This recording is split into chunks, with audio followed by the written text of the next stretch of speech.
Assalamualaikum warahmatullahi wabarakatuh. Perkenalkan, saya dari kelompok 3 atas nama Septiana dengan NIM 001011000059.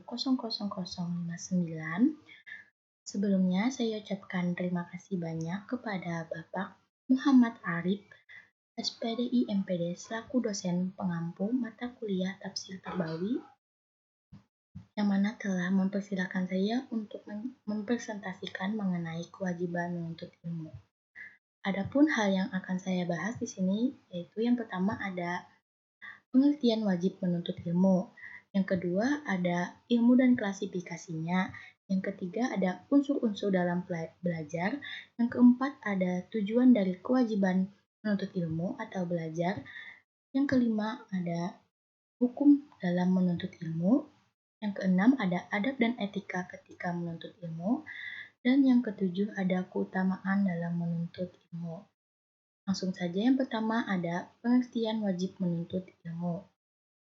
Dalam Undang-Undang Dasar 1945, Bab 13 Pasal 31 Ayat 1 disebutkan bahwa setiap warga negara berhak mendapatkan pendidikan. Pengertian wajib menuntut ilmu atau belajar merupakan program pendidikan nasional yang harus diikuti oleh warga negara Indonesia atas tanggung jawab pemerintah dan pemerintah daerah. Wajib belajar ini merupakan pendidikan minimal yang harus diikuti oleh setiap warga negara Indonesia. Adapun yang dimaksud dengan belajar adalah suatu proses dan bukan suatu hasil. Karena itu, belajar berlangsung secara aktif dan integratif dengan mengemukakan berbagai bentuk perbuatan untuk mencapai suatu tujuan. Adapun dalil mengenai kewajiban dalam menuntut ilmu seperti terdapat di dalam Al-Quran Surah At-Taubah ayat 122 yang berbunyi, "Wa ma kanal mu'minuna liyanfiru kaffatan falaula tafaro min kulli firqatin minhum ta'ifatun liyatafaqahu fid dini waliyunziru qaumahum idza raja'u ilaihim la'allahum yahzarun." Yang mana artinya tidak sepatutnya bagi orang-orang yang mukmin itu pergi semuanya ke medan perang. Mengapa tidak pergi dari tiap-tiap golongan di antara mereka beberapa orang untuk memperdalam pengetahuan mereka tentang agama dan untuk memberi peringatan kepada kaumnya apabila mereka telah kembali kepadanya, supaya mereka itu dapat menjaga dirinya sendiri. Adapun dalil lain yaitu terdapat dalam Quran Surah Al-Alaq ayat 1 sampai dengan 5. Selanjutnya ada pengertian ilmu dan klasifikasinya. Menurut Imam Raghib dalam buku Mufradat Al-Quran, ilmu adalah pengetahuan sesuatu berdasarkan hakikatnya yang sebenarnya. Adapun klasifikasinya terbagi menjadi 3. Yang pertama yaitu menurut tingkat kewajibannya, yang mana terbagi menjadi ilmu pengetahuan yang fardu dan ilmu pengetahuan yang fardu kifayah. Kemudian ada menurut sumbernya, yang mana terbagi lagi menjadi sumber dari pengetahuan syariah dan pengetahuan gairi syariah atau akliyah. Selanjutnya ada menurut fungsi sosialnya, yang mana terbagi lagi menjadi ilmu pengetahuan yang terpuji dan ilmu pengetahuan yang terkutuk. Selanjutnya ada unsur-unsur dalam belajar atau menuntut ilmu. Pendidikan dalam prosesnya memerlukan alat, yaitu proses pengajaran atau taklim. Setidaknya ada 2 unsur utama dalam proses belajar mengajar atau pendidikan, yang memainkan peran sebagai organisme yang akan berproses dan pembimbing atau pengarah. 2 unsur tersebut lebih dikenal dengan sebutan peserta didik atau yang lebih kita kenal sebagai murid atau siswa atau mahasiswi, dan juga ada guru yang mana sebagai pendidik. Selanjutnya ada tujuan dari kewajiban belajar, yang mana terbagi menjadi 2. Yang pertama ada tujuan keagamaan. Yang dimaksud dengan tujuan keagamaan adalah bahwa setiap pribadi orang muslim beramal untuk akhirat atas petunjuk dan ilham keagamaan yang benar yang tumbuh dan dikembangkan dari ajaran-ajaran Islam yang bersih dan suci. Tujuan keagamaan mempertemukan diri pribadi terhadap Tuhannya melalui kitab-kitab suci yang menjelaskan tentang hak dan kewajiban, sunat dan yang fardu bagi yang mukallaf.